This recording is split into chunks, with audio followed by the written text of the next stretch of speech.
Brazil. I mean, how badass are people from Brazil? And that's fucking paradise too. Yeah, but it's rough paradise. You know, it's a little different down in Brazil. You know, I think a lot of crime. Yeah, I get them Brazilians a lot of respect. They you know, some of them, they really they come up out of nothing, you know, and literally out of nothing. And to build that respect around their community and stuff, I give it to them. I do as well. And, you know, you got to give it up to them for creating Brazilian Jiu Jitsu. I mean, they essentially revolutionized Jiu Jitsu.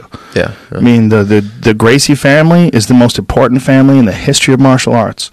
And what they did with Brazil and Brazilian Jiu Jitsu and how Brazilian Jiu Jitsu evolved in that country, you know, just they took to it like a duck to water, man. Yeah, I wonder what it is about Brazil that was like the one place to stick. You know, I think if that Count Maeda had gone anywhere else, if he had landed and talked to some other dude somewhere, I think they got lucky. They found Helio Gracie and Carlos Gracie, and they found some dudes who were just straight up warriors, and they taught those guys, and those guys were, I mean, Helio Gracie just really, him and Carlos just thought it through, and then were willing to test it in real competition against people much larger than them. The fact that Helio was a small man, he wasn't a large-framed man, is the reason why Brazilian Jiu-Jitsu became so effective, because Helio had to fight off of his back. He had to tire out bigger guys first. They had to develop the concept of cooking your opponent.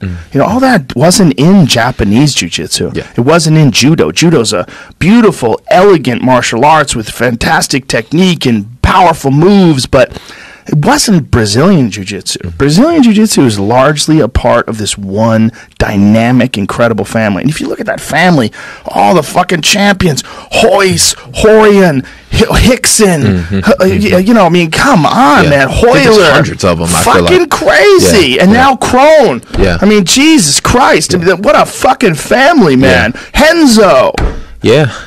I mean, Hyan. I mean, just Gracie after Gracie. Genetics. You saw Gracie like, oh no, killers, just straight killers. Yeah, I mean, the game has changed a little bit since Carlson. then. Don't forget Carlson Gracie too. The game has changed a little bit since then, but it has been because of them. I feel like, you know? It evolved in that area and sprung out. And of course, you know, obviously, there's, you know, Muay Thai from Thailand, Dutch kickboxing, American wrestling. There's so many different factors. Russian wrestling. So many different factors that come into what we now call mixed martial arts today. But man, I just keep thinking that if it wasn't for that one family, who the fuck knows? Because the part of what made the Ultimate Fighter so spectacular, or the Ultimate Fighting Championship rather, in the first two ones, was Royce Gracie being this guy who's not this physically terrifying guy. Like if it was Mark Coleman, if Mark Coleman 200 pounds of just muscle, jacked, 265 with muscles up to his neck, straight up to the top of his head, his neck would just like come off of his shoulders. He was huge.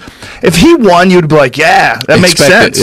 But when Royce won, everybody was like, shit, I gotta learn jiu-jitsu. Like, look, that guy choked that dude out with his legs.